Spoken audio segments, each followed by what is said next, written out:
Good afternoon. So I'm here with a new BB pistol. This is CO2 non-blowback called the Ingram M11 made by ASG.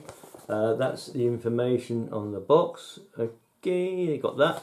It also comes with some BBs and obviously an Allen key for the magazine. This is the manual. It's really just a sheet, but it tells you that you need to know. Okay. I'm going to run this as quickly as I can. The magazine's 39 shots. It's alloy. You put your CO2 in the bottom, so basically unscrew it.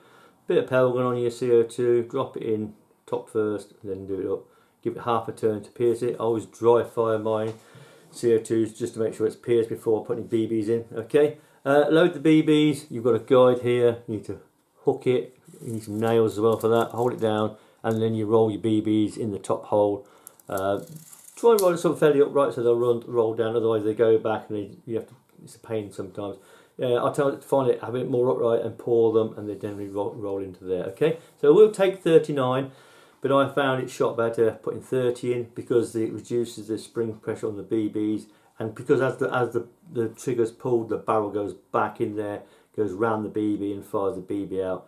It just the trigger is smoother once you've got rid of the first 9 shots. So yeah, I'll just put 30 to be fair. Okay. Right, here we go. We're moving on to the pistol now. So it's really nice branding. It's basically all polymer apart from the internals and the stock. Just show you around it first. The thread, I'm not sure about the threads. I've heard that it actually the thread isn't common with anything. It's just for show, but I might have a look at that. This would be auto selector, but obviously that's moulded. Because non-blowback, obviously the top cocking lever is also moulded.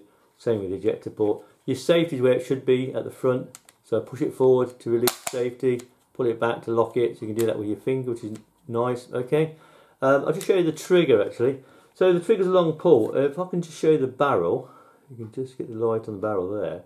As you start to pull it, you see the barrel come back, comes all the way back, and when it fires, it goes forward again. So the barrel comes back, goes around the BB, fires the BB out, then it resets itself, and these are very reliable.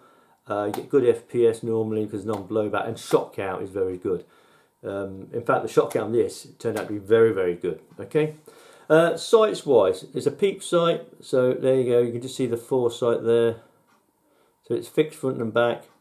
Basically, I was shooting this with the stock out, and to open the stock, you squeeze that to lock it. There's a button underneath. You press that in, and that locks the stock. You can actually take the stock all the way out by holding the button and removing the whole lot if you want. And then your magazine obviously goes in like that. Okay, locks in. And then you've got your machine pistol. So I was shooting it like this, yeah, line up the sights with the targets to see how we're shooting semi-rested and freestanding at 10 yards. So the foresight was a little bit sort of blurred with my shooting glasses on. So I shall probably shoot it with the stock folded as a pistol on the outdoor review because I can view the actual foresight better. But even then, it was reasonable. Yeah, it's only a short barrel. Probably about 4 inches, so you collapse that back up, squeeze that, fold that, your mag releases there, just push it in like that, pull your mag out, okay, and that's it. Safety, yeah, you pull it back and that locks the trigger, so that's it safe. So yeah, it only weighs 563 grams with the magazine fitted, and the trigger pull is 6.5 pounds, which isn't massively bad.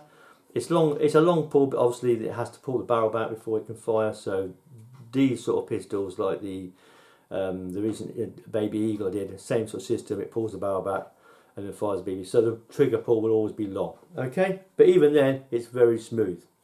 So that is the actual pistol itself. So how did it perform? Well, these were the first 10 shots. I gave it a 30-second break to allow the CO2 to stabilise a bit, and it was doing 9 FPS spread, yeah, over the first 10 shots. So it was giving us 1.48 foot-pounds energy, nearly 1.5 foot-pounds energy, worked out to 353 FPS. Nowhere near what it says on the box, it was 394. There was steel, these are steel, so I don't know how they got that speed. It must have been very, very light metal BBs, and that way you get metal BBs lighter than 5.37 grain or whatever. So anyhow, but this is where it just carried on shooting. I mean, I was putting 30 rounds in each magazine, and actually got to 140 shots and it's still shooting pretty strong. It went from 1.48 foot-pounds energy after the first 10 to 1.41 foot-pounds energy. Yeah, up 140 shots, still doing 344 FPS as an average over the 144 shots, which is 140 shots, which is very, very good. And it still did another 10. So I actually shot 170 shots out of that one CO2. So yeah, you're going to get a lot of shots out of this. I mean, if it was hitting 394 on the box, then you'd probably lose about 40 or 50 shots.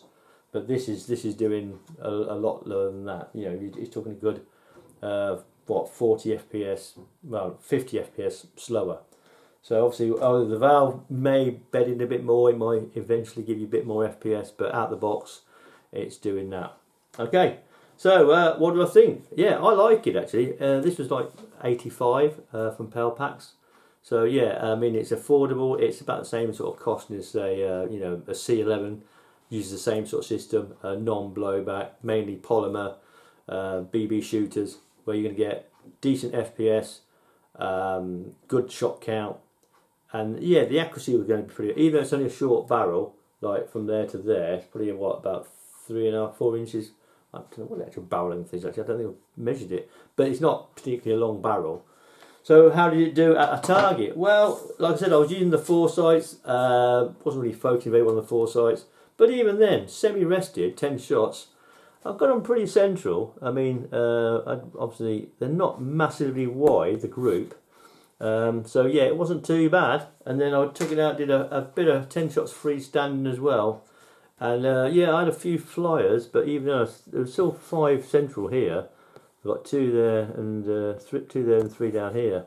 But yeah, that's not bad. I think shooting it outstretched as a pistol, I'll be able to focus on the foresight better, and then the outdoor review will show it to be more accurate, because I won't be actually using the stock. But yeah, there's loads of ways you can use this stock. You can use it like really folded like that, which I was shooting it, which doesn't give a great sight picture for me because of my reading glasses. But if you've got great eyes, I think you shouldn't have a problem. But to shoot it outstretched, the focus on the foresight is much, much better. Yeah, so I like it. I really like it.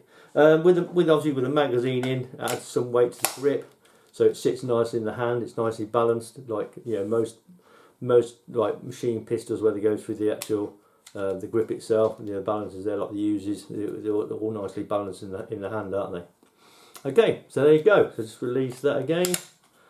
Bring the safety on, yeah, it's on, and that's it. So that is the Ingram M11. Yeah, I mean, as I said, it's mainly polymer, but except for the stock's all metal, and obviously the internals will be all metal as well. Yeah, all the important bits are metal. You know, the magazine is alloy, so that's going to well made, so it's going to have good durability. Okay, so that is it. That is the Ingram M11. So have a great weekend. Take care. Thanks for watching.